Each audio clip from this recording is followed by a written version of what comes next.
Nicki Minaj is a gorgeous woman and an undeniably talented rapper, but I feel like she might be a little bit confused.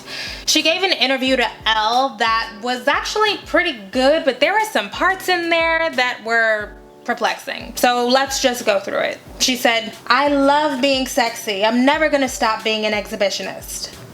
Okay. Then she went on to say that she wanted her new album Queen to talk about it, quote, being okay to keep your legs closed.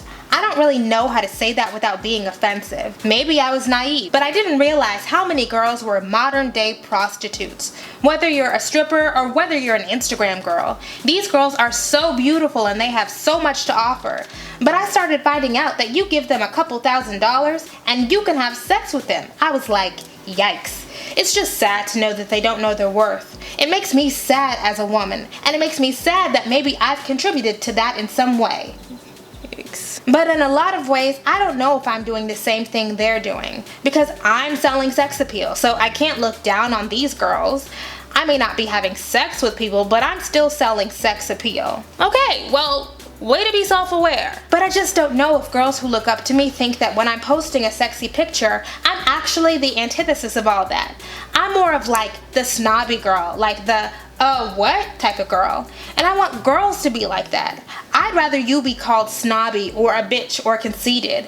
I'd rather you be called that than easy and a hoe and a slut. Okay, so there are a lot of contradictions there, and I'm actually sympathetic to Nicki because I feel like she is wading through this political messiness that a lot of us have to deal with, you know? When you're trying to hold multiple ideas at the same time, it can get a little muddy. But this is stuff that you gotta work through privately, like before you give an interview to a national magazine, because that was just incoherent. So I think a part of this is people thinking that it is possible to segment off parts of your personality. So maybe Nicki conceives of herself as being different during that Elle magazine shoot with Karl Lagerfeld than she is when she's on the floor at the BET Awards with her legs open. But that's not how she's consumed. That's the same Nicki. You can't really clutch your pearls when we've seen you out here half naked talking about how good your vagina is for the past 10 years. It's just not realistic. People have tried to explain that to her, but she has not taken it well at all. Here's what she tweeted. "A woman can be a freak with her man, sexual, spit explicit lyrics, an exhibitionist, love freaky girl talk with her girlfriends, require men to treat her like a queen, etc. None of that equates to selling pussy." I mean, she's not wrong. There's nothing wrong with a woman being sexy and sexual and being an exhibitionist and talking about that with her friends. But this thing becomes a little bit different when you are packaging that and marketing it and selling it across the world. You know, this is not a matter of Nicki being with a man and saying this is for you while taking it off, right? Now we're involving a multinational corporation to profit from the selling of explicit black female sexuality. So no, that's not the same thing as sex work, but it's not different enough to justify being on any kind of high horse.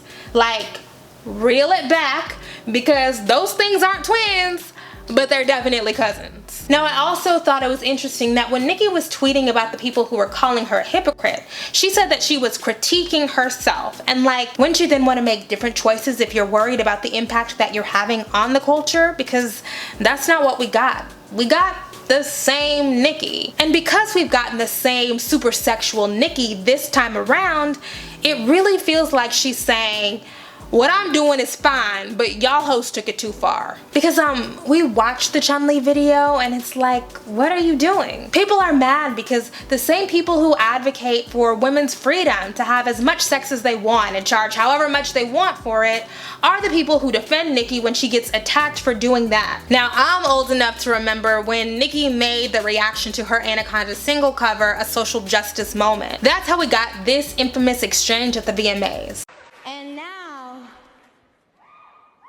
Back to this bitch that had a lot to say about me the other day in the press. Miley, what's good?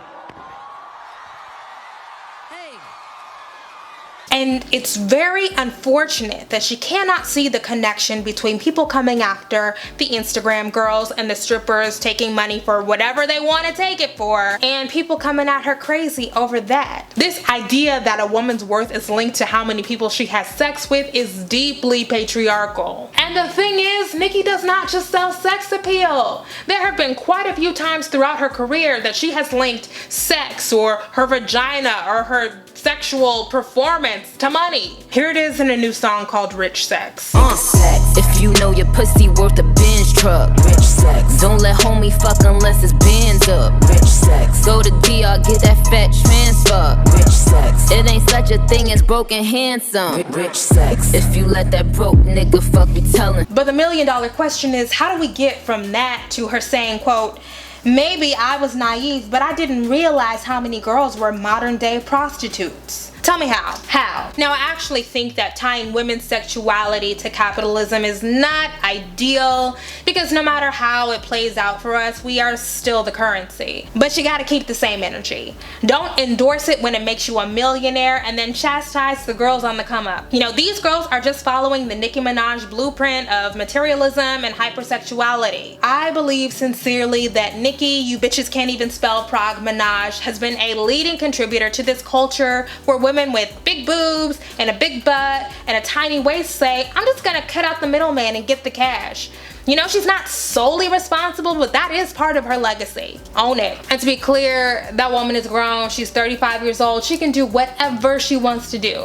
She can be naked. She can talk about sex. It's fine. Now, as a fan, sometimes I wish she would switch it up because it's been 10 years.